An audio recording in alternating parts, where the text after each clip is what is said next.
யாருக்காக எதுக்காக சிவபக்தியில் ஈடுபட்டோம் அப்படின்ட்டு ஒரு கேள்வி நம்ம மனதுக்குள்ள எழுப்பி பார்த்தீங்கன்னா உண்மையான விடயம் நமக்கு தெரிந்துவிடும்.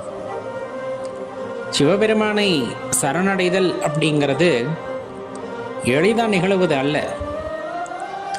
இறைவன் ஏதோ ஒரு தருணத்தில் நம்மை ஆட்கொண்டிருப்பார். அந்த தருணம் முதலே நமது மனம், எண்ணம் எல்லாமே எங்கே தான் நின்றிருக்கும் அப்படின்னா சிவபெருமானை நோக்கி மட்டும்தான் இருந்திருக்கும். சிவபெருமானே எல்லாம் என்று சரணடைந்திருக்கும். எதற்காக வழிபட்டோம், ஏன், எப்படி என நிறைய இந்த கேள்விகளை கேட்க சொல்லுவாங்க இல்லையா? எதற்காக வழிபட்டோம்? பொன் வேண்டுமென்றா, பொருள் வேண்டுமென்றா, நல்ல வசதியான வாழ்க்கை வேண்டுமென்றா, இப்படி பல்வேறு கேள்விகளை கேட்டு பாருங்களேன். இது எதற்காகவும் நாம் சிவபெருமானை வேண்டி இருக்க மாட்டோம். பின் எப்படி வழிபட ஆரம்பித்தோம்? எந்த க்ஷணத்திலிருந்து நாம் வழிபட ஆரம்பித்தோம்? இது பெரிய கேள்வி, ஒவ்வொருவருக்குள்ளும் கேட்டு பார்க்கக்கூடிய பெரிய கேள்வி. எப்படி, எந்த வினாடி, எந்த நொடி யோசித்தால் பதிலே கிடைக்காது. அல்லது ஒரு சிலர் ஞாபகமாக வைத்திருப்பார்.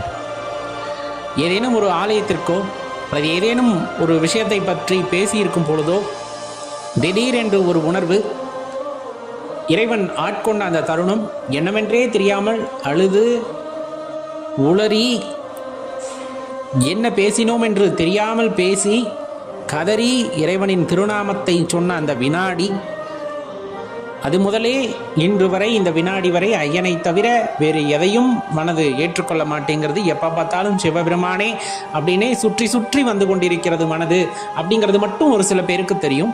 சில பேருக்கு அதெல்லாம் தெரியாது. எப்போ ஆட்கொண்டார்லாம் சத்தியமாக தெரியாது. நினைவு தெரிந்த நாளிலிருந்து அப்பனே சிவபெருமானே அப்படிங்கிற வார்த்தை தான் எப்போ இருந்தாலும் வரும். சந்தோஷமாக இருந்தாலும் சிவபெருமானே, கவலையாக இருந்தாலும் சிவபெருமானே, துக்கத்தில் இருந்தாலும் சிவபெருமானே, எல்லாம் அவன் செயல், சர்வம் சிவார்ப்பணம் அப்படின்ட்டு போய்கிட்டே இருப்போம். அந்த மாதிரி சில பேர் உண்டு. அப்போ எதுக்காக வழிபடுறோம் அப்படின்னாலும் தெரியாது. எப்போ இருந்து வழிபடுறோம் தெரியாது. ஏன் வழிபடுறீங்க தெரியாது. ஆனால் வழிபடுறோம். எதுக்காக வழிபடுறோம்?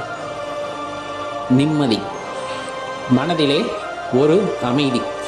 அந்த மனதில் ஒரு அமைதி உண்டாக வேண்டுமென்றால் சிவபெருமானை நினைத்து தியானித்திருக்கும் போது, அவரை போற்றி புகழும் போது மனதிற்கு கிடைக்கின்ற நிறைவு அப்படிங்கிறது வேற எதிலையும் கிடைக்கப்பெறாது. ஒரு விஷயம் ஆசைப்படுறோம், அது நமக்கு கிடைக்குது, ஒரு நாள் 2 நாளைக்கு சந்தோஷமா இருக்கும். எதுவாயினும் சரி, நீங்கள் புறப்பொருட்கள் எது மீது வேணாலும் ஆசை வையுங்கள், அது கிடைத்து விடுகிறது என்றால் அதிகபட்சம் ஒரு வாரத்துக்கு சந்தோஷமா இருக்கும். ஆனால் சிவபெருமான் மீது அன்பு வைத்தீர்கள் என்றால் அந்த அன்பின் காரணமாக மனம் எப்பொழுதுமே சந்தோஷமாக இருக்கும். சந்தோஷம் வந்தாலும் சரி, வருத்தம், துக்கம், இந்த மாதிரி எந்த நிகழ்வு நம்ம வாழ்க்கையில் நிகழ்ந்தாலும் சரி, எல்லாம் அப்பன் பார்த்து செய்யறதப்பா அப்படின்ட்டு போய்கிட்டே இருக்க தோணும். அது எவ்வளவு பெரிய விஷயமா இருந்தாலும் அதை கண்டுகொள்ளாம அப்பன் கொடுக்குறார், சரி ரைட் அப்படின்ட்டு போய்கிட்டே இருப்போம். அது சாதாரணமாக வந்துடாது. நம்ம இப்போ சொல்கிற மாதிரி அது ரொம்ப எளிதில் வரக்கூடிய விஷயம் அல்ல.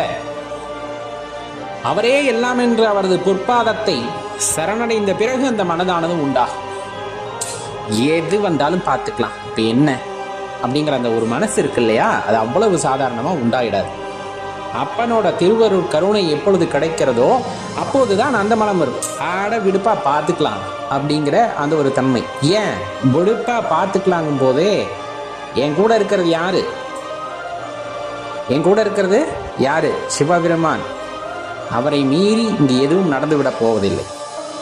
எதுவாயினும் சாதாரணமாக கடந்து போய்விடுமே தவிர எனக்கு எது நடப்பினும் சரி அது எனது நன்மைக்காக மட்டும்தான் இறைவன் செய்வார் அப்படிங்கிற நம்பிக்கை ஒரு மனிதனுக்கு எப்பொழுது வருகிறது என்றால் அவர் மீது அளவில்லாத அன்பை வைக்கும் பொழுது மட்டும்தான் வரும். மற்றபடி வழிபட வேண்டுமே, பிறர் சொன்னார்களே, அவர்கள் சொன்னார்களே, இப்படி வழிபட்டால் இதை கொடுப்பார் அதை கொடுப்பார் என்பவர்களுக்கு இன்பம் வரும்போது சந்தோஷமா இருப்பாங்க. அவங்களும் ஒரு 2 நாளைக்கு தான் அந்த சந்தோஷம். ஆனால் துன்பம் வரும்போது அப்படி திட்டி தீர்த்துருவாங்க. வழிபட்டேனே கண்ணு இல்லையா, காது இல்லையா, மூக்கு இல்லையான்ட்டு பிடிச்சி கண்ணா பின்னான்னு திட்டிடுவாங்க. அதாவது நம்ம உரிமையில் திட்டுறது வேற, அதாவது அன்பு மிகுதியில் திட்டுறது வேற, ஆனால் உண்மையிலுமே பார்த்தீங்கன்னா இது கிடைக்கலையா, அப்போ இவரை வழிபட்டு ஒன்றும் பிரயோஜனம் இல்லையா அப்படிங்கிற அளவுக்கு திட்டுபவர்களும் இருப்பார்கள். அதெல்லாம் வந்து பக்குவப்படாத பக்தி அப்படின்னு சொல்லலாம், பக்குவப்படாத அன்பு அப்படின்னு. எல்லை இல்லாத அன்பு வேறு, பக்குவம் இல்லாமல் வைக்கக்கூடிய அன்பு பாதியிலே போயிடும். பக்குவம் அடைந்து அந்த எல்லை இல்லாமல் வைக்கின்ற அன்பு அப்படிங்கிறது இந்த கட்டை என்னமோ சொல்லுவோம்ல, இந்த உடல் கட்டையில் போனாலுமே அந்த உடல்லையுமே ஒவ்வொரு செல்லும் சொல்லிக்கிட்டே இருக்கும் சிவபெருமானே சிவபெருமானே சிவபெருமானே அப்படின்ட்டு. அந்தளவுக்கு அது உண்மையான பக்தியாக இருக்கும். எந்த சூழ்நிலையிலே நாம் நம்மை உணர்ந்து கொள்ள முடியும் அப்படிங்கிறது பெரிய வினாவாகவே இருந்து வரும். இறை அனுபவம் பெற வேண்டும் அப்படிங்கிறது அனைவருக்கும் இருக்கக்கூடிய ஆவா, அதில் மாற்றுக்கருத்தே சொல்ல முடியாது. இறை அனுபவம் அனைவருக்கும் கிடைத்து விடுகிறதா அப்படின்னு கேட்டால் அதுவுமே கிடையாது. அது அனைவரும் நன்கு உணர்ந்ததை. நாமுமே பல ஆண்டுகளாக அந்த இறைவனை உணர்ந்து கொள்ளுதல் அப்படிங்கிற விஷயத்திற்காக ரொம்பவே பயிற்சி செய்திருப்போம், மெனக்கெட்டு இருப்போம். இந்த மாதிரி ஏதேனும் ஒரு சில நிமிடங்களில், ஒரு சில வினாடிகளில் நமக்கு இறைவன் இருப்பை உணர்த்தி இருப்பார். இன்னும் இறை அனுபவம் நமக்கு கிடைத்திருக்காது. அதற்காக நாம் செய்கின்ற பிரார்த்தனைகளும் சரி, முயற்சிகளும் சரி, அளவில்லாதது அப்படின்னா அது மாற்று கருத்து இல்லை. சரி, எப்ப அந்த இறை அனுபவத்தை நமக்குள் உணர முடியும் அப்படிங்கிற கேள்வி இருக்கு இல்லையா? ஒரே ஒரு விஷயம், இந்த ஆன்மா இறைவன் இரண்டையும் வேறு வேறாக பார்க்கிறோம் அப்படிங்கும் போது கண்டிப்பாக அந்த இறை அனுபவத்தை நெருங்கவே முடியாது அப்படிங்கிறத நிறைய ஞானியர்கள் நமக்கு எடுத்து கூறியிருக்கிறார்கள். அண்டத்தில் உள்ளதுதான் இந்த பிண்டத்திலும் உண்டு அப்படிங்கிறது திருமூலர் அவருடைய பெரிய வாக்கு. நீங்க அண்டத்தை ஆராய வேண்டும் என்றால் நமது இந்த உடலை ஆராய்ந்தால் அதிலிருந்து சில விடைகள் நமக்கு கிடைக்கக்கூடும் அப்படின்ட்டு ஒரு விஷயத்தை நமக்கு விட்டு செல்றாங்க. அந்த வகையில இறைவனை நாம் உணர்ந்து கொள்ளுதல் அப்படிங்கிறது முதலில் நம்மை நாம் மதித்தல் வேண்டும். அதுதான் ரொம்ப முக்கியமான விஷயம். மதித்தல்னா இப்ப இறைவனை பார்த்தால் ஒரு அன்பு பாசம் வருகிறது அல்லவா?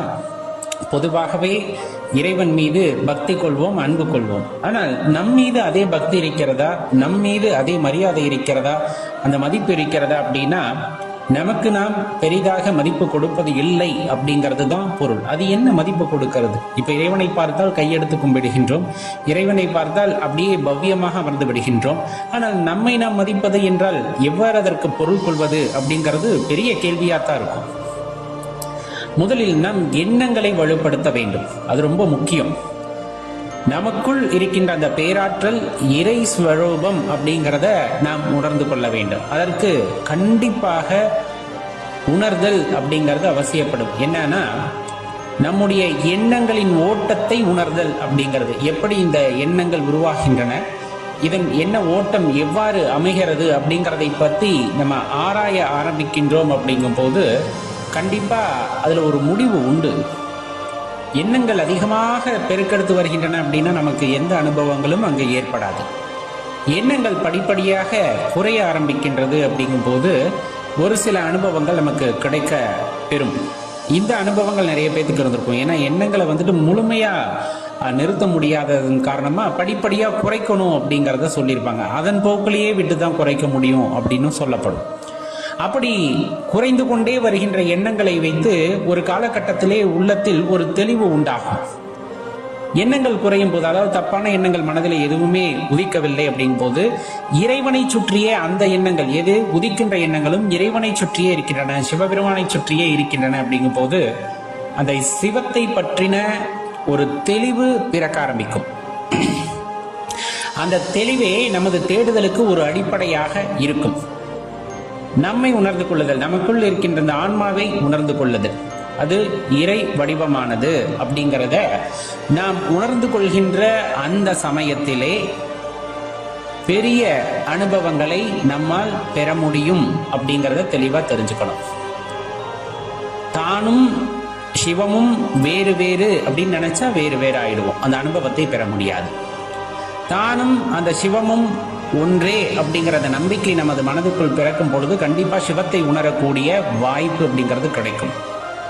நமக்கு நாம் உண்மையாக இருக்க வேண்டும், நம்மை நாம் மதிக்க வேண்டும். நம்மை என்று இங்கு கூறுவதன் பொருள் யாது எனில் நமது ஆத்மாவிற்கு உண்மையாக இருக்க வேண்டும். அதனுடைய அனுபவங்கள் இந்த உடல் செய்கின்ற விஷயங்களை எல்லாத்தையும் அனுபவிக்கிறது யார் அப்படின்னு பார்த்தா அந்த ஆத்மா.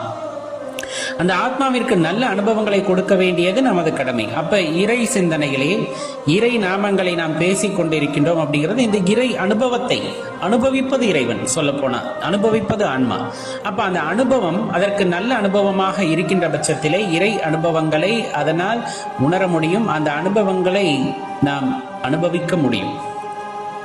இது எல்லா கட்டங்களிலும் சாத்தியமா அப்படின்னா எல்லா மனிதர்களுக்கும் இது சாத்தியப்படுவது இல்லை. காரணம், மனதிலே உதிக்கின்ற எண்ணங்கள் அனைவருக்கும் ஒன்றாக இருப்பதும் இல்லை. எண்ணங்களின் தொகுப்பு அப்படின்னு சொன்னோம்னா இந்த மனம் அப்படின்னு சொல்லுவாங்க. இந்த மனம் கட்டற்று எப்பொழுதுமே ஓடிக்கொண்டே இருக்கும். இந்த மனதை கட்டுப்படுத்த முடியுமா? கண்டிப்பா முடியாது. அப்படி பண்ணக்கூடாது. அதை நிறைய பேர் சொல்லியிருப்பாங்க குருமார்கள். மனதை கட்ட வேண்டும் என்று ஒருவர் சொல்கின்றார் அப்படின்னா கொஞ்சம் தெளிவா இருந்துக்கணும் அவரிடம்.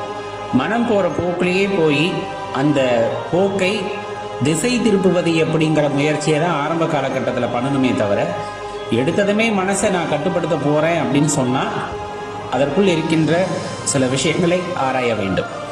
அதில் உண்மை எவ்வளவு அப்படிங்கிறத நாம் தெரிந்து கொள்ள வேண்டும். தியானத்தின் மூலமாக செய்கின்ற தவத்தின் மூலமாக நமக்கு எண்ணங்கள் படிப்படியாக குறைந்து அந்த மன ஓட்டம் அப்படிங்கிறது ஒரு கட்டுக்குள் வரும். கட்டுக்குள் வரும்னா நம்ம கட்டுப்படுத்துறதில்ல, அது குறைய ஆரம்பிக்கும். குறைகின்ற எண்ணங்களையும் நாம் எவ்வாறு செலுத்த வேண்டும் என்றால் இறைவன் பக்கமாக நாம் திருப்பும் பொழுது இறைவனை பற்றிய நினைவு, அந்த பேராற்றலை பற்றி நினைவு, அதை பற்றியே சிந்தித்துக் கொண்டு மந்திரங்களை ஜபித்துக் கொண்டு மடைமாற்றம் செய்ய ஆரம்பிக்கும் பொழுது இந்த அனுபவங்கள் யாவும் அல்லது இந்த எண்ணங்கள் யாவும் இறைவனை சுற்றியே செல்லும். அந்த இறைவனை அந்த உணர உணர இந்த ஆத்மா உணர உணர அந்த அனுபவங்கள் என்னவாக மாறும் என்றால் இறைவனாகவே மாறும். உதாரணத்திற்கு ஒரு கரிக்கொட்டை இருக்கிறது. அந்த கரிக்கொட்டையிலே எரியும் தன்மை இருக்கிறது. ஆனா அதுவாக எரிந்து விடுமா அப்படின்னா எரியாது. அப்ப அந்த கரிக்கொட்டை எப்பொழுது எரிய முடியும் அப்படின்னா, நெருப்பு எங்காவது இருக்கிறது அப்படிங்கும் போது அதன் அருகே செல்ல செல்ல சூட்டை உணரும். அதனுடன் இரண்டரை கலக்கும் பொழுது அந்த கரிக்கொட்டை என்னவாக மாறிவிடும் என்றால் நெருப்பாகவே மாறிவிடும். அதே தான் நம் மனமும் கரிக்கொட்டை போலதான், ஒன்றும் தெரியாததா தான் இருக்கும். இறை அனுபவத்தை அனுபவிக்க அனுபவிக்க அந்த ஆத்மா இறைத்தன்மையை உணர ஆரம்பிக்கும். இந்த இறை அனுபவத்திலேயே மூழ்கிவிடும் பொழுது அந்த இறை ஸ்வரூபத்தை இந்த ஆன்மா அப்படிங்கிறது உள்வாங்கிக் கொள்ளும். அப்பொழுது தானும் இறைவனும் வேறல்னா நாமே இறைவனாக அப்படிங்கிறது கிடையாது, பொருள் கிடையாது. அந்த இறை அம்சமாக இருக்கின்றோம் அப்படிங்கிறதையும், அந்த இடத்துல நம்முடைய வேலை நம் பணி யாது அப்படிங்கிறதையெல்லாம் சிந்திக்கும் போது அந்த ஞானம் அப்படிங்கிறது அவர்களுக்கு பிறக்கிறது. அந்த ஞானம் தொடர்ந்து இருக்கும் பொழுது, அந்த தவத்திலே இருக்கும் போது வீட்டு வேறு இன்பம் அப்படின்னு நம்ம சொல்றோம் இல்லையா, அந்த அளவிற்கான முக்தியை நோக்கி நம்மை பயணிக்க செய்யும் அப்படின்னா அதுல மாற்று கருத்தே இல்லை. இதெல்லாம் ஆழ்ந்த சிந்தனைகள். எவ்வாறு செல்ல வேண்டும்? நம்மை நாம் மதிக்க வேண்டும். எப்பொழுதுமே நம்ம என்ன பண்றோம் அப்படின்னா, நான் தான் கடவுள் அப்படின்ட்டு யாராச்சும் சொன்னா அவங்க பின்னாடி ஓடிடுறோம். உண்மையாகவே அனைத்து ஜீவராசிகளும் கடவுள், அனைவருமே கடவுள் அப்படிங்கிற தாற்பயம் ரொம்ப பிரசித்தியானது, அது உண்மையும் கூட. அப்ப யாரோ ஒருவரை கடவுள் அப்படின்னு நம்பிக்கிட்டு ஓடுற நமக்குள் இருக்கின்ற கடவுளை ஏன் தேடுவதில்லை அப்படிங்கறதான் பெரிய கேள்வி. அப்படிப்பட்டவர்கள் ஓடுபவர்களை கேட்டாலும் அந்த இறைவனை வழிகாட்டுவதற்கு அவரை நான் தொடர்ந்து எப்ப வழிகாட்டுவாங்க? நான் தான் கடவுள் என்று கூறுகிறார்கள் என்றால் நமக்குள் இருக்கின்ற கடவுளை அவர்களால் வழிகாட்ட முடியும் இல்லையா, வழிகாட்ட தெரியணும் இல்லையா?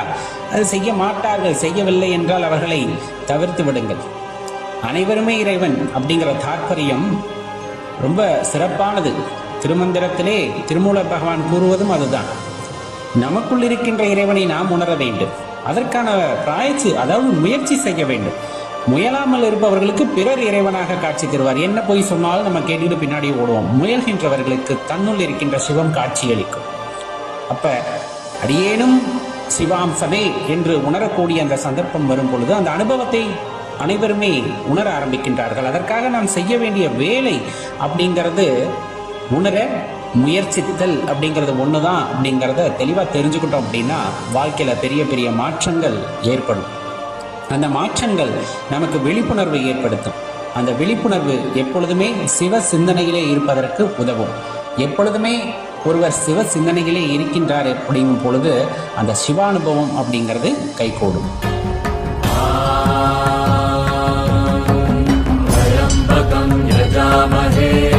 சுகந்திம் புஷ்டிவர்தனம் பூர்வாரு सुखमिव बन्धनान् मृत्योर्मुक्षीयमामृतात्